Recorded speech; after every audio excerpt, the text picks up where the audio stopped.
life has got to be like this. It's got to keep going up.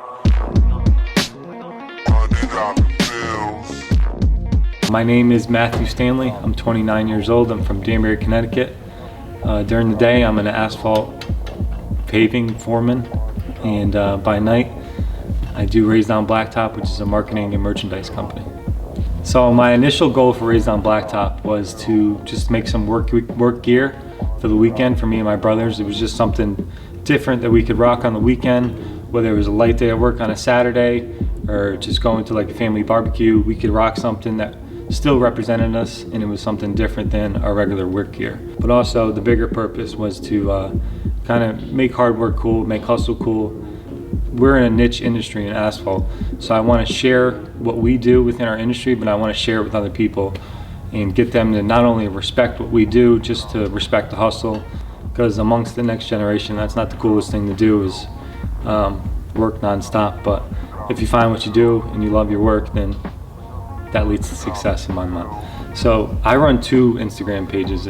I run all the social media, but it's America Pavement and at Raised on Blacktop. So that's kind of how we build our network now within Raised on Blacktop, because we live in the social media world, right? So that's how I met you, Sierra. That's how I met Shane, our videographer. It's not just me. I have people that help me. My girlfriend Dara, she helps me with orders all the time. She helps me with fulfilling products that are running out of stock. Some of my friends like Kevin come down here on the weekends and they help me fulfill orders. My brothers help me all the time with, you know, sometimes I'll make some stuff or we'll do a new video, and I always look for their feedback because they're not yes man. They'll tell me the truth. If it's whack, they'll tell me it's whack, and I respect that for them. As Raised on Blacktop grows, we're starting to work with businesses, so it's B2B, business to business. I just want the people that we work with to know that, you know, we were the ones that did this first. We were the first ones to bring a drone out on a construction site and put some rap music to it. We took a lot of heat for that, and now everyone's doing it. So the knockoffs do bother me, because with Raised on Blacktop and America Pavement, everything we do is so organic, so authentic. So when someone comes along and tries to just, you know, bootleg our stuff, which, believe it or not, there's a lot of people doing that, it does bother me, but I try not to pay attention to that. That's one thing that if you're going to run, you know, a big social media account, you're going to get a lot of haters. You're going to get a lot of people that are trying to knock your shit off. And if you want to be in a space that you're respected, you kind of got to fly over them and, you know, keep your head high and don't stoop down to the bullshit, because that ain't the way to go. So we have almost 35K on Instagram now, and it's a really solid following. We've never had a viral moment. It's been little by little the whole way, almost maybe 6-7 years now. So when I started Raised on Blacktop, I almost chose to like make my personal page the Raised on Blacktop page, because I already had a solid following, or even just push the Raised on Blacktop on our American Pavement page. And I decided to just say fuck it and make a Raised on Blacktop page. And you know, I started to get a good following. I had like 3,500 followers, got to like 5,000, and then I had a couple viral moments. So I had a viral moment. It was a 30-second iPhone clip. It's got, I think it got 4 million views the first time I posted it, and we got probably 10,000-12,000 followers from it. The reason for me saying is that I get a lot more engagement from our American Pavement page because we have such a solid foundation. It's not just people that saw a viral clip and started following us. But as far as marketing goes, I just like to take things slow.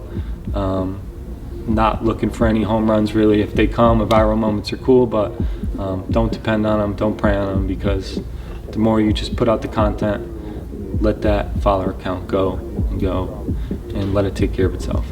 So I look for outside inspiration. I look at athletes, music artists, the way they promote themselves. That's branding 101. I think for me, you got to make it cool. My comparison always, funny we're standing in front of the Shelby, but what Shelby is to Ford is what I want Raised on Blacktop to be to whatever manufacturer we're working with at the time. I want to be the M of BMW, the AMG of Mercedes. That's what I want Raised on Blacktop to be. And then also on a lighter note, on our social media, I kind of see us like the Barstool of the industry. You know, they have a clear goal. They're a legit company, but they have fun with what they do, and that inspires us. Time to time, I do like sit back and be like, wow, like look at what we built. I feel like we're a little early in the game to be doing that. We just went to a trade show in Charlotte where they had a raised down blacktop special edition paver on display, and it was pretty cool to see it. But to be honest, I'm not good at that. I'm not looking back and just feeling proud of what I built. I'm always thinking 2 years ahead. Always feel like I'm not doing enough. Like this summer, we want to do things like car shows, coffee and cars. I think those are cool events that are like, you know, it's not so much like you're throwing a party, there's not drinking involved. It's more a couple hours on a Sunday morning, cars and coffee. People like Sierra come out, take pictures, and I think it's a good vibe. So once we start doing events like that, definitely come out to those events, and yeah, we'll just build together. So in 20 years, where do I see Raised on Blacktop? We already have collaborations with manufacturers within our industry. I would like to see us do a collaboration with a vehicle manufacturer. It sounds crazy right now, but so did a paving machine. There's a lot of dealerships that do small collaborations where you can have a Raised on Blacktop edition truck maybe one day.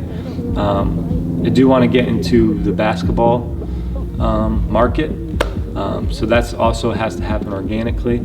So as we grow, I want to get into, you know, streetwear, and then have the streetwear take us into basketball. I'd like to get into racing.